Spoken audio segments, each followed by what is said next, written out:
siku niliyokuja tuliangalia habari ya kusudi la Mungu kwa mwanadamu, kusudi la Mungu la milele kwa mwanadamu. Sasa nataka tuendelee hapa tena. Tulipoishia siku nataka tuendelee. Bwana Yesu asifiwe. Nataka tuendelee kwa sababu ni somo refu, lakini nataka tuendelee kidogo tu. Bwana Yesu asifiwe. Na tusome, kabla sijaongea sana, tusome Samueli wa kwanza 16 kuanzia mstari wa 6. Samueli wa kwanza 16 kuanzia mstari wa 6.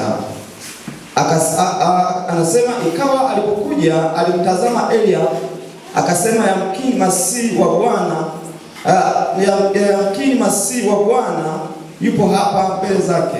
Lakini Bwana akamwambia Samuel, usimtazame uso wake wala urefu wa kimo chake, kwa maana mimi nimemkataa.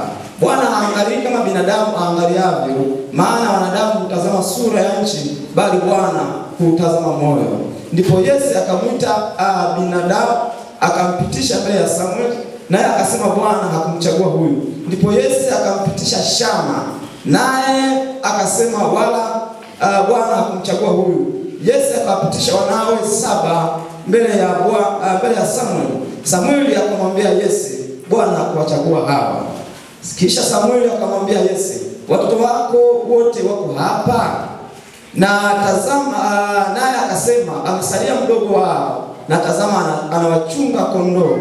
Basi Samuel akamwambia Yese, tuma watu wamlete, kwa sababu hatutaketi hata atakapokuja huku. Basi akatuma mtu, naye akamleta kwao, naye alikuwa mwekundu, mwenye macho mazuri, na umbo lake lilikuwa la kupendeza. Bwana akasema, ondoka umtie mafuta, maana huyu ndiye. Ndipo Samuel akaitwa pembe yenye mafuta, akamtia mafuta kati ya ndugu zake, na roho ya Bwana ikamjilia Daudi kwa nguvu tangu siku ile. Basi Samuel akaondoka akaenda zake Rama. Baba, katika jina la Yesu Kristo, tunasema asante kwa muda huu ambao Mungu tumesimama mbele za uso wako. Tunahitaji Mungu, tunahitaji neema yako. Tunaomba tufundishe Bwana. Amen. Siku ile niligusia kidogo kwa habari ya kusudi la Mungu kwa mwanadamu, tena la milele. Niliwaambia kwamba hapa duniani kuna makusudi mengi. Unajua lakini makusudi haya ni nini? Ni ya muda mfupi, si ndio hivyo? Nikasema mwanzoni wakati unaanza, inawezekana labda mchungaji Msibwa aliwahi kununua gari ndogo, labda taxi. Alipoona ile gari akaendesha, labda akaona sio nzuri, akanunua gari nyingine. Lakini sio kwamba ile ni nzuri, no. Kusudi lake lilikuwa limefanyaje? Limekwisha, kwa sababu ni kusudi la muda tu. Mimi nilikuwa nzuri sana, nimevaa saa hizi inaelekea kutolipenda. Sio kwamba ni baya. Muda wake umefanyaje? Kusudi lake limekwisha, na sio muda itakuwa expired. Hata wewe uko hapa, kuna wakati utakuwa expired, hautakuwa duniani tena. Sio, unanielewa? Kwa sababu kusudi ni nini? Lakini nataka tuzungumzie kusudi la milele. Na nataka niwaambie siku ile kwamba wewe sio wewe, sio, unanielewa? Yaani wewe sio wewe, unajiona wewe hapa hivi, sio wewe. Wewe ni roho. Wewe ni nani? Ni roho. Na niwaambia hakuna mahusiano kati ya watoto wa Mungu na wazazi wao. Huo mahusiano hayapo. Hakuna mahusiano kati ya watoto wa Mungu. Yaani mimi hapa kabisa asilimia 100 sina mahusiano na baba yangu na mama yangu, haipo. Bwana Yesu asifiwe. Kwa sababu Mungu alitengeneza roho yangu mbinguni. Alipotengeneza roho yangu mbinguni, Bwana akawa anaangalia kikoti nimweke wapi. Akawa anazunguka, na wakati wanatafuta mama ambaye ni mjamzito aliweke. Kwa tayari bila kwa manufacture ya heaven. Nimetengeneza mbinguni. Lakini Bwana anaangalia nimweke wapi? Akasema nimweke Marekani. Akasema no, nimweke Kenya. Akasema no, nimweke Iraq. Bwana akasema hapana. Akasema nimweke Tanzania. Lakini Tanzania sehemu gani? Akasema Iringa. Kwa Bwana akawa anatafuta mwanamke ambaye kwa wakati ni mjamzito ili aweke roho yangu ndani ya yule mwanamke. jamii. Sio kama unanielewa. Wewe sio wewe, ila roho yako ndio wewe. Bwana Yesu asifiwe. Yesu asifiwe sana. Bwana ametuleta kufanya makusudi yake. Kwa sababu Bwana hajatutuma duniani ili tuje tuzae watoto wa kimwili. Bwana hajatutuma duniani ili tu tuje tuoe na kuolewa. Ndio maana nikutie moyo kijana ambaye hajaoa. Useme mimi na miaka 40, mimi na miaka 50, mimi na miaka 20, miaka 30, sipati mchumba, sipati mke, sipati mme. Nataka nikuhakikishie kama kusudi la Bwana lipo, hata ufikie miaka 40 utaolewa, hata ufike miaka 50 utaoa, kwa sababu kusudi la Bwana haliangalii mazingira, haliangalii umri, haliangalii elimu, haliangalii cheo. Wakati wa Bwana ukifika, kusudi lake linatimia. Bwana Yesu asifiwe. Bwana Yesu asifiwe. Mungu ameweka kitu ndani, na ndio maana hakuna mtu wa kusitisha kila ambacho Bwana anataka kufanya katika maisha yako. Hayupo. Samahani, lakini katika maisha, katika kipindi hichi chote hichi cha corona hichi, chote hichi, lakini mimi chote hichi sijawahi kuhisi kama kuna corona. Serious. Niwaambia washirika wa mkoa, wewe mkafanye kazi. Nilikuwa na mtu mwingine akasema, "Wewe unaambia nini watu?" Nikamwambia, "Wewe fanya biashara zote." Nikasema corona haiji kwako kwa jina la Yesu. Kama Bwana alitengeneza mwenye kuumba, akasema lazima ufanye 1, 2, 3. Hata corona ije, hata ikuingie, hata ikufuate, itayeyuka tu kwa jina la Yesu. Kwa sababu ile kusudi ambalo Bwana ameweka halijatimia. Hata nikwambie kwa jina la Yesu ufi. Amen. Yaani corona, mimi kwa naangalia asubuhi hapa jinsi uwepo wa Mungu ulivyotawala. Yaani kwa mfano corona akaje mwilini mwako kwa mfano. Yaani kwa sababu corona is not a disease. Corona is a spirit. Si kama unaelewa? Yaani corona ile sio ugonjwa, ile ni roho. Shetani, tunajua mpinga Kristo hawezi kuja wakati kanisa lipo. Si kama unanielewa? Mpinga Kristo hawezi kuja wakati kanisa. Shetani anataka wafanye watu wajifungie ndani wasiabudu ili apate nguvu. Lakini maombi ya Bwana, maombi ya watumishi wa Mungu ambao mko mahali hapa, mnaposhambulia corona inakosa nguvu. Kwa sababu unajua hili anga, sijui nisemeje, kwenye kitabu kile cha kama sio cha Ezra au nyakati, nafikiri Ezra Mazoni, anasema au pia Daniel. Wakati Danieli anaomba, malaika alimtokea Daniel, akasemaje? Akasema mkuu wa wapi? Wa anga. Amefanyaje? Kwa hiyo kumbe tuna Magufuli, lakini kumbe tuna rais mwingine angani. Sasa ufanyaji wa kazi wa anga unategemea na rais aliyoko Tanzania. Utendaji wa kazi wa rais wa anga, roho ya anga, inategemea na mkuu wa nchi aliyepo. Sasa watumishi wa Bwana wanapoomba, wanashambulia, mkuu wa anga anakosa nguvu ya kushawishi Magufuli kwamba wafunge makanisa, watu wasiabudu. Kwa sababu watu wanaomba, watu wanamshambulia shetani, hawezi. Bwana Yesu asifiwe. Bwana Yesu asifiwe. Nikwambia anachotafuta shetani, hakutafuti wewe. Anatafuta kitu kilichopo ndani, ambacho sasa ndicho original, ndicho wewe. Si kama nielewa? Yaani kama kuna vitu ambavyo wasiogope ni kifo. Sio kama nielewa. Kwa sababu kifo, yani kwa nini siogope? Kwa sababu kifo hakiwezi kuja kama Bwana hajaamua uondoke duniani, hakipo. Kwa sababu unajua kifo sio tukio. Ile msini Maria na kifo sio tukio. Yaani kifo ni roho. Kifo kinaweza kata kanisani, kinazunguka dirishani, kinatembea, kinataka kumchukue mtu.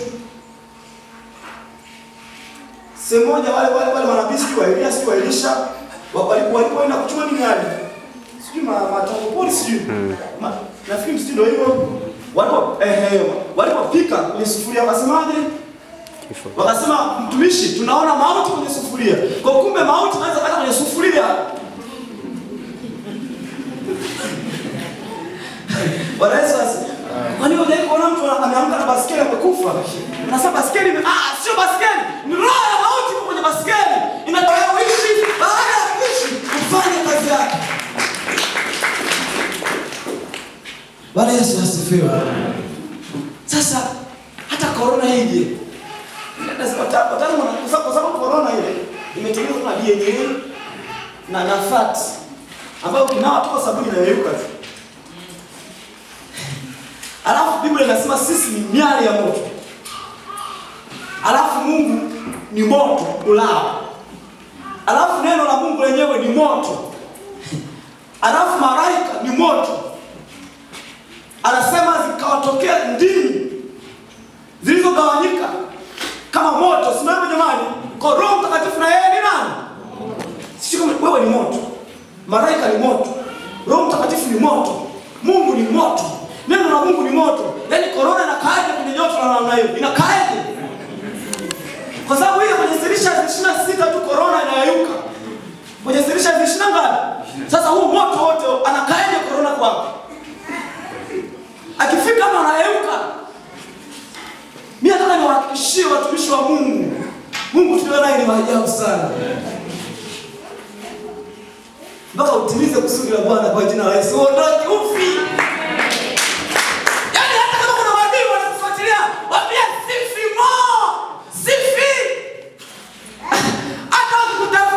Anyway, natamani kusema kitu lakini sana wada nikisema baadaye nikisema ni kitu kizuri sana. Bwana Yesu asifiwe. Wakati Yesu yuko msalabani pale, unajua desturi za Wayahudi inasema ikifika maandalio, ikifika ile sabato, haitakiwi mwili ukaa msalabani. Hasa kama utakuwa bado uko msalabani hujafa, inabidi ukatwe miguu ili damu zitoke kwa wingi, ufanyeje? Yesu aliwakimbia. Haleluya. Ninaamuru kwa jina la Yesu maadui wakimbie maadui. Walipokata miguu ya Yesu na shirika anasema akisha kufa uruhusiwi kukata miguu yake. Wakamkata kwa kufuziwa pingu mwingine wakaenda kwa Yesu. Lakini walipotaka kumkata Yesu kumwona fariki. Haina kumkata miguu ile. Kafanyeje? Ikaisha. Nataka niseme yani hata watu wapangilie kuwe wakufanya vibaya kusudi la Mungu, kama bado wewe uishi uondoke. Yani ufi umwi. Kama kusudi la Bwana ni kuzaa, kwa jina la Yesu huitasa. Kwa sababu shetani anachukua roho ya utasa, anaiweka kwenye kizazi cha mtu, anaijuni tu. Nataka nikwambie kusudi la Bwana kama unazaa tu. Sio kama unanielewa. Sasa mtumishi wa Mungu Daudi, kijana mdogo, Samueli anapoenda, Bwana anasema simtaki Sauli. Jamaa anaita wale watoto wake 7 wote wale. Na Samueli na Daudi wa mwisho. Kaita wa kwanza, wa pili, wa tatu. Wote 6 sasa. Hamna. Samueli amesaulika. Sio jamani. Samueli amefanya nani? Daudi amefanyaje? Anasema hivi kuna watoto wengine. Akasema kabibaki katoka ndogo kule, tunachunga kondoo. Anawaambia kamwita tukae hapo. Sasa watu wanashangaa. Hatukai tunamsubiri Samueli. Na ni Daudi na wewe umebaki peke yake. Maana yake kwa vyovyote vile sasa wewe jibu unalo tu. Kwa hivyo wote wamepita wamebaki huyu. Sasa huyu kama na Mungu alimwambia atatia mafuta kwenye watoto wa nani? Wa Yesu. Sasa wote 6 wamebaki mmoja. Sasa huyu mmoja ni mfalme huyu. Anasubiri huyu jamaa tunakasubiri hapa. Kaliwahi kwa kwenye kitu wa kijiji hamna. Mwenye kitu wa kitongoji hamna. Kajamaa kana digrii hamna. Wanasubiri kwa Daudi. Kanafika pale wanamtia mafuta, anakuwa ni mfalme. Ni jambo la ajabu sana. Mungu akipangilia kitu kwako, hata kama una elimu utatoboa tu. Kama Mungu ameamua ufanye biashara, hata kama una maarifa utatoboa tu. Kama Mungu ameamua ulime utajirike, hata baba mchungaji ama mama mchungaji, hata iweje, nataka nikwambie itatimia tu. Hakuna mtu wa kuzuia. Kama Bwana alikuleta duniani, uwe injinia, utengenezee makanisa, tengenezee mabarabara. Wakati ukifika Bwana, hata unatimia tu kwa jina la Yesu. Kwa sababu hilo ndio kusudi la Bwana alilokuitia duniani. Tembea kifua mbele kwamba mimi ni roho wa Bwana, niliotengenezwa juu, nikashushwa. Tatizo sisi tumezoea, unajua tukajua hapa. Wanasema washirika. Kwa nini sisi tumekuja ile dhana sisi sio washirika. Sisi ni wana wa Mungu. Amen. Bwana Yesu asifiwe. Sisi sio washirika. Sisi ni wana wa Mungu. Kwa sababu sikiliza, kwa sababu kwani hivi sisi na Yesu tofauti wake nini? Kama nasoma wapi? Anasema Yesu ni mzaliwa wa kwanza wa viumbe vyote. Mimi ni mzaliwa wa ngapi? Wa pili. Sio wewe, mimi mzaliwa wa pili kabisa. Nakuhakikishia. Yesu ni mzaliwa wa kwanza, sisi ni wazaliwa ngapi? Kwa Mungu. Ukisoma Zaburi 20:82:6 anasema ninyi ni miungu. Mama mchungaji msingi, ninyi ni miungu. Huo ni wingi. Umoja ni nini? Wewe. Yaani kusema kwa huo ni wingi, ninyi ni miungu. Sasa nataka badilisha sentensi hii iwe ni umoja. Anasema wewe ni Mungu. Haleluya. Hebu sema mimi ni Mungu. Na nikisema kitu kinakuwa. Sisi ni kabisa, mimi ni Mungu bila kuhakikishia. Na mimi nataka kuhakikishia. Mungu alipotupa maneno ya kutamka. Haya maneno haya Mungu hayasema yaani sisi midomo hii na maneno. Mungu hakutuumbia maneno kwa ajili ya mawasiliano, hilo halipo. Sema tu limebadilishwa kwenye educational function kwamba eti iwe ni yaani maneno ni lugha ya kuwasiliana. Haipo. Tangu awali Mungu alipoumba wanadamu tutamke, aliumba ili kwa ajili ya kutamka na vitu vinakuwa. Ndio ilikuwa lengo la Mungu. Ukisema uzima unakuwa uzima. Ukisema hiki inakuwa.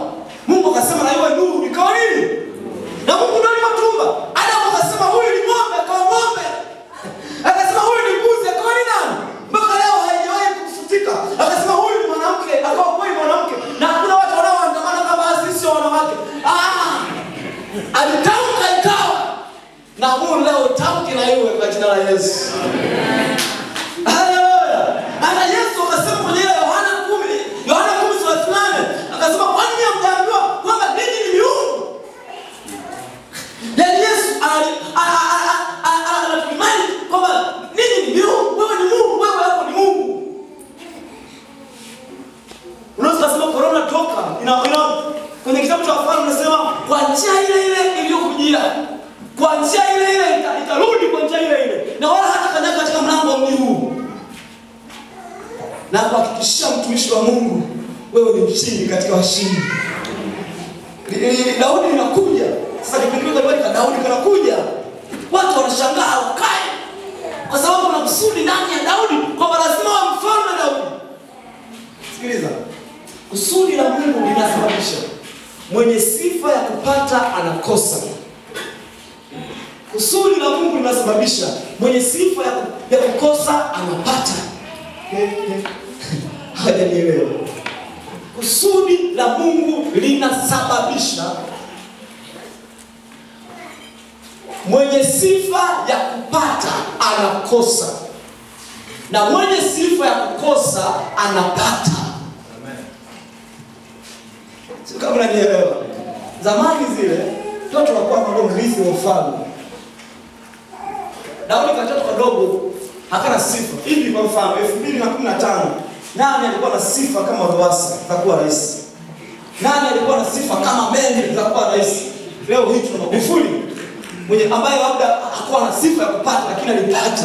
Kwa sababu ndilo ndilo kusudi la Bwana, apata na kupata. Ninaamuru hata wewe ambaye una sifa kwa jina la Yesu leo upate.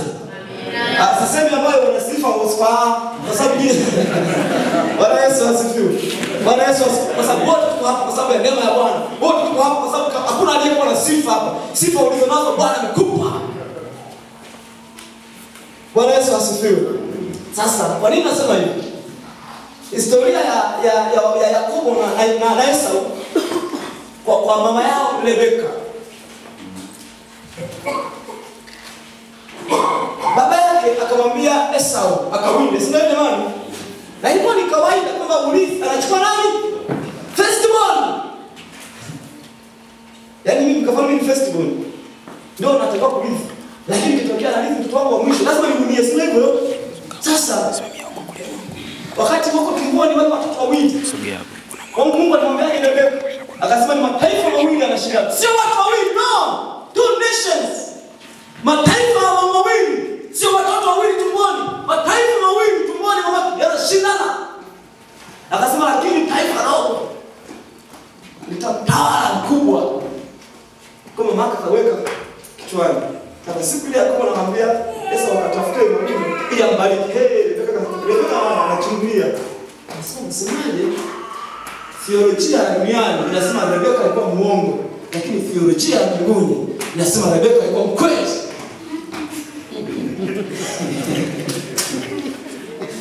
Kwa sababu alihujumu sio, lakini ni theolojia ya kibinadamu, lakini ya Mungu.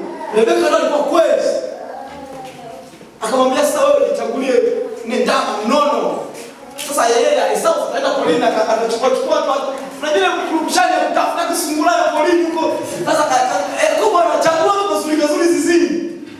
Anamtengeneza vizuri. Anaenda babaka anasema, sauti ni Yakobo. Ni mwizi. Ni wa Esau. Sasa Rebeka anachungulia anasema fanya haraka. Yaani anamshinikiza Yakobo fanya haraka. Nani babaka nani? Isaac, sio hivyo? Anamshinikiza Isaac. Isaka anasema fanya haraka. Ibada. Kumbe ajua anataka kabla Esau hajarudi. Yakobo amebarikiwa. Haleluya. Kusudi la Mungu ndio lilivyo. Yaani kusudi la Mungu hata kama ulizaliwa kwa mama yako alikuwa mzinzi, akakuzaa, akafanyia dhambi kichakani, kutokea wewe. Kusudi la Bwana ni kusudi la Bwana. Angalia wazazi wako ni wapiga tungi namna gani? Angalia wazazi wako ni walevi. Angalia hata kama baba yako alikuwa mtoto wa kienyeji, kama Bwana alisema katika tumbo la mama huyu atatokea rais wa Tanzania, atatokea mbunge, atatokea mtu fulani. Kwa jina la Yesu naamini leo na iwe. Bwana Yesu asifiwe. Kuna raha sana katika kusudi la Mungu. Oh, haleluya. Mungu wetu ni ajabu sana. Bwana nisikia faraja sana. Mungu anakuweka kusudi kwenye maisha yako. Na mimi nataka kukwambia mtumishi wa Mungu, hakuna haja ya kuogopa. Wala usitikisike. Hata mtu akwambia wewe utakuloga, mwambie loga tu. Wewe loga tu. Kwa sababu by the way hawezi. Basi sikiliza. Mwenye mandate ya wewe kuwepo duniani ndiye aliyekutengeneza. Sasa wewe mwingine hata mwenzako akuseme akusimange. Akusema mama mwenyewe amevaa kitenge, unafikiri amevisha mti. Mwambie sema. Aseme tu. Lakini hayo ndio kusudi la Bwana kwenye maisha yako. Yaani bibi, sasa nimeona basi mazuri. Wakati mdogo, mimi wakati mdogo. Kusudi la Mungu. Mungu kama umekuwa kuimba, imba sana, imba. Yaani kama wewe umeajiliwa. Kama umeajiliwa, usijifanye umeajiliwa tu. Piga kazi na ofisini, piga na injili pale. Ndio kusudi la Bwana. Mungu amekuajiri na ofisi ile imekuajiri. Fanya kazi zote. Na usiogope. Usiogope. Bwana ndiye atakayekupigania. Anasema Bwana ni mchungaji wangu, sitapungukiwa. Biblia inasema anasema I shall not want. Yaani sitakuwa na hitaji. Yaani sijui Biblia inasema iko vizuri. Sitapungukiwa. Za Biblia inasema I shall not want. Yaani sitakuwa na mahitaji, sitakuwa nataka chochote. Maana Bwana ni mchungaji wangu. Sitakuwa na hitaji chochote. Kwa sababu Bwana ni duka. Bwana ni kama nini? Duka. Kama unahitaji pilau, dukani ipo. Kama unahitaji fedha, ziko pale. Kama unahitaji hela, kama unahitaji soda, ziko dukani mwa Bwana. Kwa Bwana kuna kila kitu. Sasa angalia kwenye kitabu kile cha Mwanzo nafikiri bana nani kama sikosei mstari ya mwisho ile wakati Yakobo anataka kufa. Yusufu alikuwa na watoto wawili, Efraimu na nani? Na Manase. Tunajua Manase, Efraimu aliyekuja kuzaa Yoshua, aliyowafikisha wana wa Israeli kwenda ng'ambo. Ile taifa la Efraimu walikuja kumzaa Yoshua. Sasa Manase, Efraimu mdogo, Manase ni nani? Kubwa. Sasa Yakobo anakuja pale, anataka kuwabariki watoto. Yusufu anaangalia pale. Akaona mikono babake amempishanisha. Mkono wa kulia anamwekea Efraimu, wa kushoto Manase. Akasema Yusufu akasema hey baba, unakosea. Efraimu ndo akasema Yakobo akamwambia mwanangu, ninajua. Mungu anajua. Akaambia mwanangu, ninajua. Mtumishi wa Mungu, usikate tamaa. Hivyo ulivyo ndio purpose ya Mungu wewe kutumika. Sio kama nielewa. Mungu amekuleta hapa PHM Mtwivila kwa sababu hakuna makanisa mengine mazuri. Yapo. Mungu amekuleta hapa. Kuna kitu kufanya. Yaani bila wewe hapa kuna hicho kitu hakifanyiki. Anataka wewe hapa. Ndio kusudi la Bwana. Kwa sababu mbaya wewe ndio kusudi la Bwana. Unaenda kuna miaka 80 90 baadaye unakuwa expired. Unakufa. Sasa hata kusudi lenyewe ni nini? Kwa sababu watu wengi tunazaliwa, yani yeye siku zote anataka kuoa, anataka kuolewa tu. Yani alifika miaka 30 mimi siolewi, mimi nataka nikwambie kama Bwana amepanga, lipo tu. Wajitie kwa sababu hivi imagine wewe ni mtakatifu. Wewe ni mwaminifu, unamcha Bwana, unatoa zaka, unatoa sadaka, unafanya kazi ya Bwana, unaimba. Ukaona hilo jambo, Mungu anajua unahitaji nini. God knows, anajua Mungu. Utapata tu. Ya sisi tuache kwanza. Sisi tuko ndani ya Yesu. Alafu pia Yesu yuko ndani ya the same time. Yesu yuko ndani ya Mungu. Alafu Mungu yuko ndani ya sisi tuko ndani ya Yesu.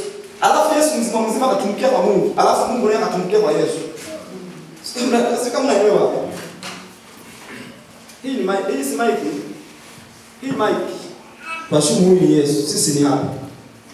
Yesu yuko ndani yetu, ndio hivyo. Alafu na Yesu anageuza tena anaingia ndani yetu tena. Alafu sisi tukiwa na Yesu, yani sisi tuko na Yesu tena. Tumeungana na Yesu. Kodi. Sisi na Yesu tumeungana. Alafu tunajua tunaenda kujitupa kwa Mungu. Alafu Mungu naye akajigeuza, akaingia ndani. Yeye anataka tujaribu kuona namna ambavyo sisi tuko na relation ya ajabu sana na Mungu. Hakuna mtu akuja kuvunja hiyo bond. Si bond, Kiswahili inaitwa bond. Kifungo. Sasa nataka tuzungumzie bond ya chemistry.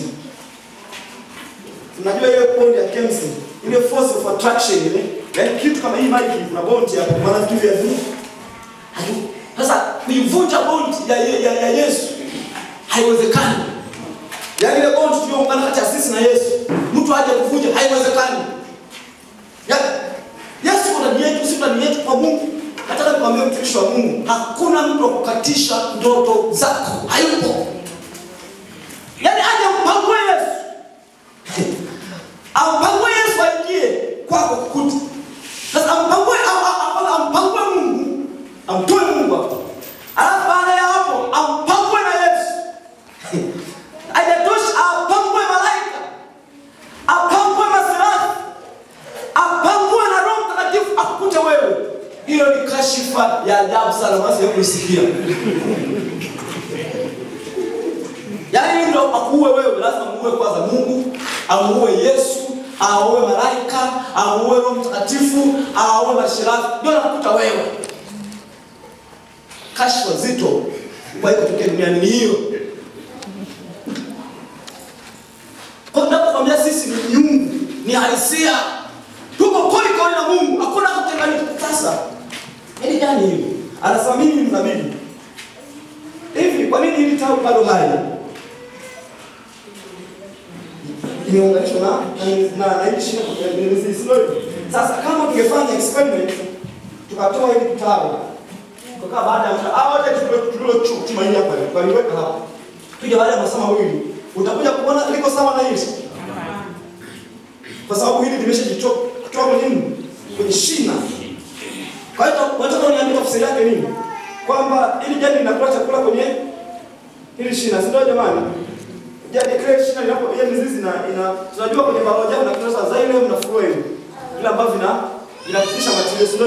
Kwa vile kwa hiyo mizizi zinaponyonya chakula na madini na maji inapita huko na hivi jani linafanya hivi. Sasa hivi fikiria huyu ndio Yesu huyu hapa. Huyu. Alafu sisi ndio huyu. Yaani nani anaweza kutoa wewe hapa? Sasa nataka kuondoke hapa, nani anaweza? Yaani corona je kupete corona je kutoa hapa. Ili kutoa wewe hapa kwa Yesu ikuue.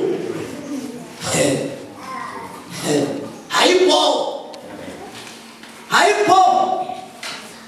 Tunaelewana? Ondoa hofu, hofu wa corona. Ndio maana mimi situkia barakoa kupitiliza. Samahani kwa leva. Na sikufichi serious. Lakini sisemi msivae. Yaani vaa 100%. Vaa na hapo sabuni. Yaani sijasema msivae, sio hivyo. Lakini sipendi kabisa kuzisikia. Na ni imani ambayo siku moja nilipoka Njombe kule nafanya kazi fulani, ni imani ikaniingia. Nikasema mimi sifi. Na siishi kwa hofu. Kinachokuwa watu ni hofu. Lakini kama nikwambia corona sawa ipo lakini haikuui wewe. Itaua wengine. Sasa wewe utakuwa kufa. Mwenzako nimechagua kufa. Bwana Yesu asifiwe. Kwa hiyo maana yake chakula anachokula Yesu ndicho chakula tunachokula sisi. Amen. Simenielewa? Kwa sababu hili jani linakula chakula anachokula nani? Yesu. Sisi tumeunganishwa. Tembea kifua mbele mtumishi wa Mungu. Mwambie mimi masiwa Bwana. Hata nikipita katika uvuli wa mauti sitaogopa.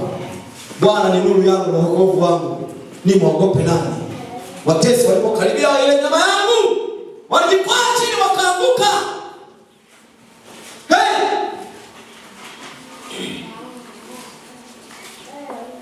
Sisi ni nuru, sisi ni nyoto. Unanielewa? Sisi ni nani? Moto ule ulimwogopa hata sheda akameshake ulimwogopa. Yule simba aliogopa. Ninaamuru kwa jina la Yesu moto unalambe maadui zako. Popote pale walipo. Kama ni magonjwa moto uwalambe. Kama ni mauti moto ulambe mauti. Moto wa Bwana. Kama ni utasa moto wa Bwana ulambe. Kama ni hofu moto wa Bwana ulambe.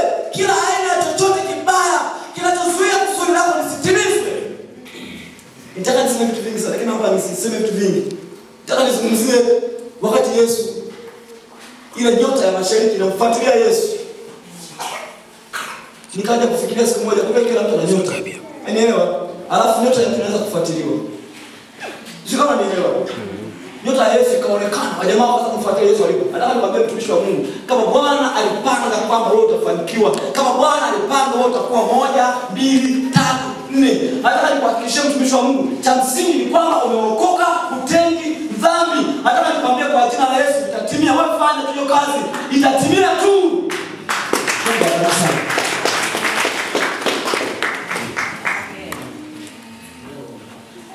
Haleluya. Kama tusema.